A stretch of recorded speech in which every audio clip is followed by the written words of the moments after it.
Assalamualaikum warahmatullahi wabarakatuh.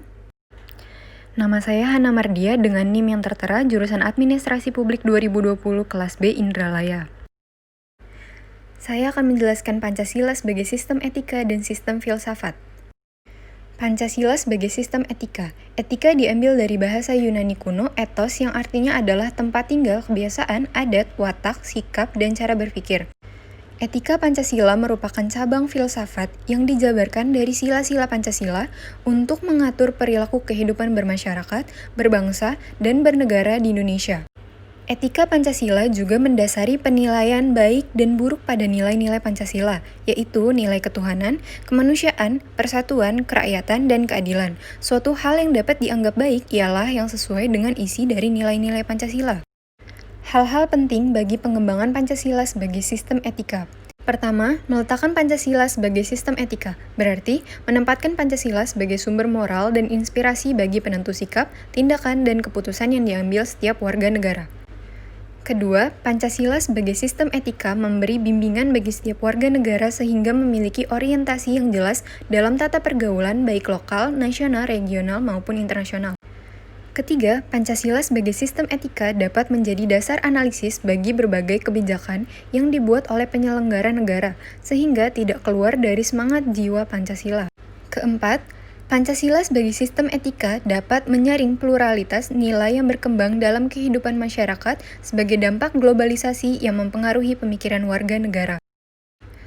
Pancasila sebagai sistem filsafat. Pancasila sebagai sistem filsafat adalah suatu kesatuan yang saling berhubungan untuk satu tujuan tertentu, dan saling berkualifikasi yang tidak terpisahkan satu dengan yang lainnya. Filsafat Pancasila merupakan refleksi kritis dan rasional tentang Pancasila sebagai dasar negara dan kenyataan budaya bangsa dengan tujuan untuk mendapatkan pokok-pokok pengertian secara mendasar dan menyeluruh. Keseluruhan arti filsafat meliputi berbagai masalah yang dapat dikelompokkan menjadi dua macam, yakni sebagai berikut.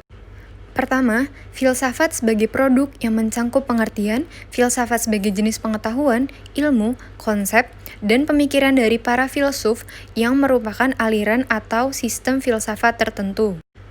Yang kedua, filsafat sebagai suatu jenis masalah yang dihadapi oleh manusia sebagai hasil dari aktivitas berfilsafat. Jadi, manusia mencari suatu kebenaran yang bersumber pada akal manusia. Kesimpulan yang dapat saya ambil adalah, Pancasila sebagai sistem etika maupun sebagai filsafat sangat penting kehadirannya bagi warga negara Indonesia dalam bersikap, berpikir, serta dalam tata kelakuan. Dengan adanya Pancasila, tata kelakuan masyarakat dapat terkontrol. Manusia menggunakan akal pikirnya untuk melakukan suatu hal dan menggunakan etikanya dalam bertindak yang mana diharuskan mengikuti nilai-nilai yang ada dalam Pancasila. Demikian yang dapat saya sampaikan, kurang lebihnya saya mohon maaf. Terima kasih dan wassalamualaikum warahmatullahi wabarakatuh.